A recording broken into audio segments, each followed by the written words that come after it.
श्री राधे। छठ पूजा की हार्दिक शुभकामनाएं आप सभी को। आज का वीडियो बहुत ही खास है उन सब के लिए जिनको यह पता नहीं है इस छठ व्रत में किनकी पूजा की जाती है।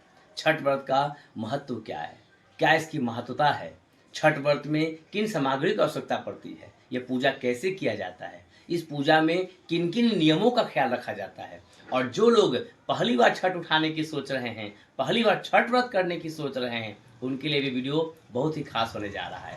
आइए बिना किसी देरी के वीडियो आरंभ करते हैं। सबसे पहले इस वीडियो में हम जानेंगे कि छठ व्रत में किन की पूजा करते हैं। छठ व्रत में हम भगवान सूर्य और छठी मैया की पूजा करते हैं। भगवान सूर्य के बारे में सब लोग पहले से अवगत है, वो नित्य उगते हैं और हम लोग को प्रकाश देते हैं। आइए अब हम जानेंगे छठ व्रत में माँ छठी मैया की भी पूजा होती है। छठी मैया माता गौरी का खष्टम स्वरूप है, वह स्वरूप जिसे कात्यायनी माता के रूप में जाना जाता है। माता के इसी स्वरूप की पूजा हमारे घर में जब बच्चा का जन्म होता है, लल्ला का जन्म होता है, उसके 6 दिन के बाद बच्चों को नहलाया जाता है और उसी दिन पकवान आदि बनाकर बच्चों को मुँह जुठारी करवाया जाता है। वो जो पूजा होता है वो छठी मैया की पूजा होती है छठे दिन। अर्थात माँ कात्यायनी की पूजा नवरात्र के छठे दिन भी होती है, बच्चा के जन्म के छठे दिन भी होती है, और यहाँ छठ व्रत में भी सूर्य भगवान के साथ माँ छठी मैया की पूजा होती है। कात्यायनी माता के स्वरूप को ही छठी मैया कहते हैं। अर्थात छठी मैया और सूर्य भगवान दोनों की पूजा इस छठ व्रत में हम लोग करते हैं। अगर दोनों के बीच संबंध की बात करेंगे आप तो सूर्य भगवान और छठी मैया आपस में भाई बहन है। तो हमने जान गए कि छठ व्रत में किन की पूजा करते हैं। अब ये जानेंगे ये छठ व्रत कब किया जाता है। ये छठ व्रत कार्तिक महीने के शुक्ल पक्ष की चतुर्थी अर्थात चौथ वाले दिन में इस व्रत का नहाय खाय आरंभ होता है। गणेश चौथ के बारे में आप लोग सब लोग भली भांति परिचित होंगे। गणेश चौथ के दिन इस व्रत की नहाय खाय आरंभ होती है।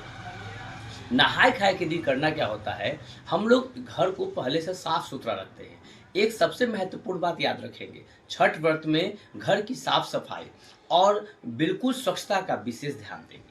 छठ व्रत में घर को साफ सुथरा करने के बाद उस नहाय खाए के दिन अर्थात कार्तिक महीने के शुक्ल पक्ष की चतुर्थी तिथि के दिन घर में साफ सुथरा करके चूल्हा आदि धोकर, बर्तन आदि धोकर प्रेम से चावल, दाल और लौकी की सब्जी बनाएंगे, है ना। लौकी की सब्जी बहुत ही महत्वपूर्ण है, इसलिए भारत के कुछ प्रांतों में नहाय खाए को लौकी चावल के नाम से भी जाना जाता है, लौकी भात के नाम से भी जाना जाता है। तो अर्थात इसमें चावल, दाल, लौकी की सब्जी बनाएंगे। ये सेंधा नमक में भोजन बनेगा, प्रेम से भोजन बनाएंगे और भोजन बनाने के बाद एक भोजन का अंश भगवान को भी अर्पण किया जाता है, तुलसी पत्ता का भोग लगा। उसके बाद व्रती जो है इस व्रत को भोजन के रूप में ग्रहण करती है। यह हो गई नहाय खाए से व्रत आरंभ होती है। उसके बाद इस व्रत को अगले दिन, नहाय खाए के अगले दिन खरना होता है, जिसे रसियाव कहते हैं, जिसे खीर वाला दिन भी कहते हैं। इस दिन व्रती दिन भर व्रत में रहेगी, निर्जला व्रत में रहेगी, बिना अन्न जल ग्रहण किए हुए। और संध्योपासन में, संध्या के समय में दूध से बना खीर का बनाएगी प्रसाद, और बनाने के बाद छठी मैया और भगवान सूर्य को पूजन करके वो प्रसाद भोग लगाती है। उसके बाद इस प्रसाद को ग्रहण करती है, खाती है, और फिर परिवार के बच्चे भगवान का आशीर्वाद लेते हैं, छठी मैया का आशीर्वाद लेते हैं, और बाकी परिवार के जन भी इस प्रसाद को ग्रहण करते हैं। व्रती के प्रसाद ग्रहण करने के बाद उसके बाद तीसरे दिन अर्थात खरना के अगले दिन हम लोग भगवान सूर्य के संध्योपासन अर्घ देते हैं, यानी डूबते हुए सूर्य को अर्घ देते हैं, जिसको बोलते हैं अस्तलगामी अर्घ देते हैं सूर्य भगवान को। ये अर्घ जो है वो तीसरे दिन शाम के समय देते हैं। इसके लिए एक डाल में फल आदि सजा ले, और फल सजाने के बाद घाट पे जाकर या घर में भी आप जलकुंभी आदि का निर्माण करके घर में भी इस अर्घ को दे सकते हैं। इसके लिए एक पात्र में एक लोटनी में दूध ले ले और गंगा जल ले ले, और इस प्रकार व्रती सूप में फल आदि लेकर परिक्रमा करते हुए वह अर्घ देगी। और घर का कोई भी सज्जन व्यक्ति, पति हो, बेटा हो, बेटी हो, कोई भी हो, वह जो दूध और अर्घ से जल डालेंगे, वो परिक्रमा करेंगे। परिक्रमा करते समय आप इस मंत्र का प्रयोग कर सकते हैं, ओम एहि सूर्ये सहस्त्रांशो तेजो राशि जगतपते अनुकंप्य मन भक्त्यम गृहिणार्गम दिवाकर। इस मंत्र का प्रयोग 5 बार करके वो परिक्रमा करेंगी और परिवारजन इसे अर्घ रूप में जल या दूध अभिषेक करेंगे। इसके बाद जो है अर्घ देने के बाद अगले दिन प्रातःकाल यानी चौथा दिन, छठ व्रत के नहाय खाए के चौथा दिन सुबह पे भगवान उगते हुए सूर्य को अर्घ देते हैं हम लोग। फिर से उसी प्रकार डाला में फल सजाकर उगते हुए सूर्य को अर्घ देंगे। इसमें जो है फिर से दूध और जल लेकर अर्घ देंगे और परिक्रमा करेंगे 5 फेरा। इस प्रकार अर्घ देने के बाद फिर घर आएंगे और घर में आने के बाद क्या करना है आपको, सुषुम पानी और आदि मीठा के साथ पहले पारण करना है। उसके बाद घर के पकवान आदि जो भी बना होगा उसे ग्रहण करना है। ये हुआ छठ व्रत कैसे करना है। अब आते हैं छठ व्रत के लिए किन सामग्रियों की आवश्यकता पड़ेगी। छठ व्रत के लिए आपको नहाय खाए के प्रसाद की सामग्री ले लेनी होगी। इसमें चावल हुआ, दाल हुआ, लौकी हुआ, साग सब्जी, मसाला, तेल आदि, घी आदि सामग्रियाँ इकट्ठी कर लेनी होगी। इसके साथ साथ खरना की जो प्रसाद बनेगा उसके लिए दूध हुआ, चावल हुआ, गुड़ हुआ और आम की लकड़ी और चूल्हे आदि का व्यवस्था कर लेना होगा।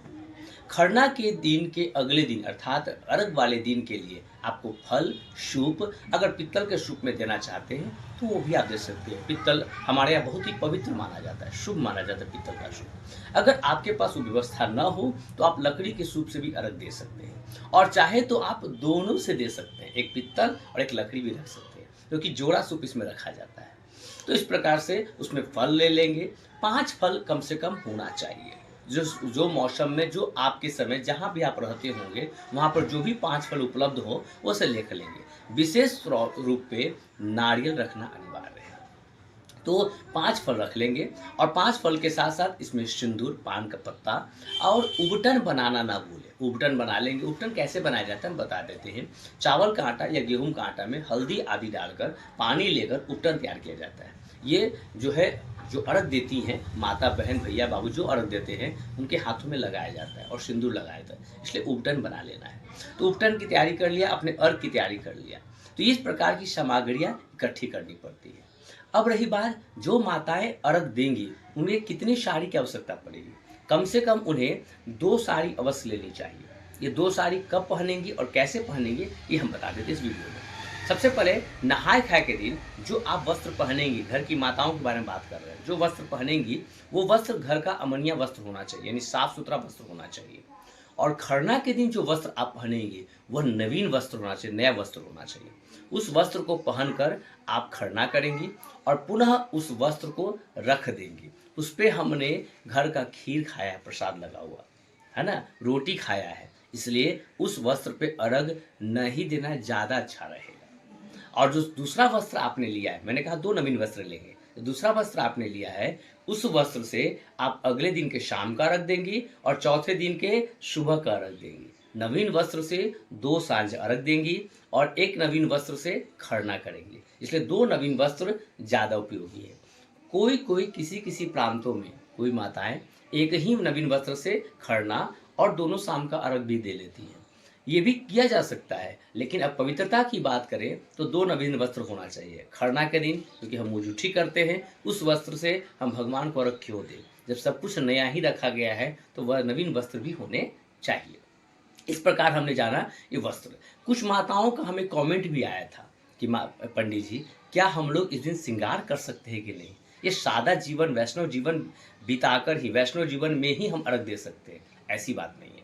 आप इस दिन अपने 16 श्रृंगार भी कर सकते हैं, आप नवीन वस्त्र भी पहन सकते हैं और हाथों में मेहंदी आदि भी लगा सकते हैं। ये सब लगाकर भी आप माता को, छठी मैया को और सूर्य भगवान को अर्घ दे सकते हैं।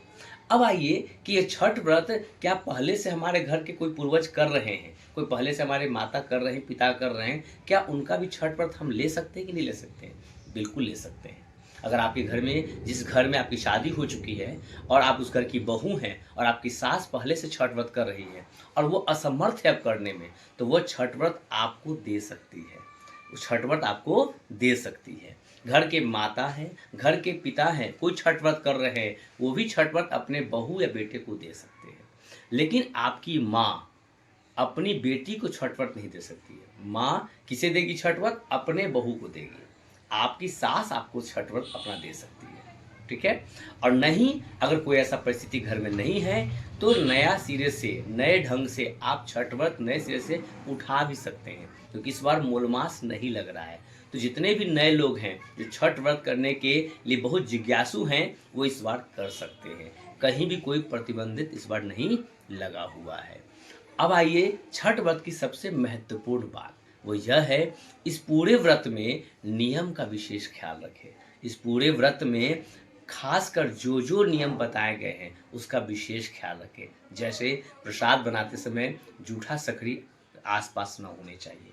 अगर संभव हो पाए तो एक अलग से रूम रखें, उसी रूम में भगवान सूर्यदेव के प्रसाद की व्यवस्था बनाकर रखें, उसी में अर्घ का फल आदि भी रखें।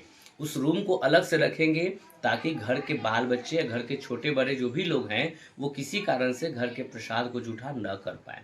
ऐसी व्यवस्था घर में होनी चाहिए। कपड़ा साफ सुथरा होना चाहिए और भोजन बिल्कुल साफ सुथरे ढंग से बनाने आपको चाहिए। एक सबसे महत्वपूर्ण बात आपको बता दूं, इस छठ व्रत में आपको हर दिन सुबह भगवान सूर्य को तांबे के लोटे में अर्घ देना चाहिए। हर दिन छठी व्रतियों को कैसे देना है? एक तांबे के लोटे में जल भरकर, अक्षत डालकर, फूल डालकर, कुमकुम अर्थात रोड़ी डालकर और गुड़ डालकर, और नहीं तो आप उसके पे प्रसाद मखुदाना मिश्री भी डाल सकते हैं, और डालकर ओम सूर्याय नमः कहकर, ओम आदित्यकराय नमः, भास्कराय नमः कहकर आप इस मंत्र जल को अर्घ देंगे। 5 बार में जल को अर्पण करेंगे भगवान को। ये कब कब करेंगे? नहाए खाए के सुबह वाले दिन भी और नहाए खाए के शाम में भी, खरना के सुबह में भी, खरना के शाम में भी, अर्घ वाले दिन के सुबह में भी, अर्घ वाले दिन के शाम में भी। ऐसा हर दिन करना चाहिए आपको। ऐसा करने से यह व्रत पूर्ण होता है। एक सबसे महत्वपूर्ण बात यह आप जान लीजिए कि छठ व्रत के समय सूर्य उदय और सूर्य अस्त का समय इस बार क्या है।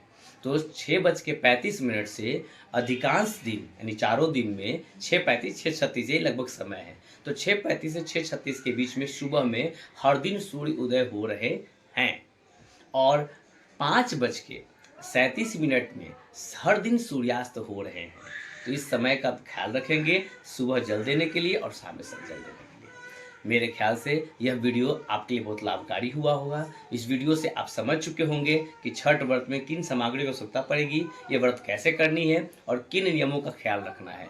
भगवान छठी मैया सब पे अपनी कृपा करे, हर व्रतियों का छठ व्रत पूर्ण हो। जिस मनोरथ से वो छठ व्रत कर रहे हैं उनकी मनोरथ सबकी पूर्ण हो। माता सब पे कृपा करे, सूर्यदेव की कृपा, निसंतान को संतान की प्राप्ति हो और जिनके संतान हैं वो दीर्घायु हों, चिरंजीवी हों।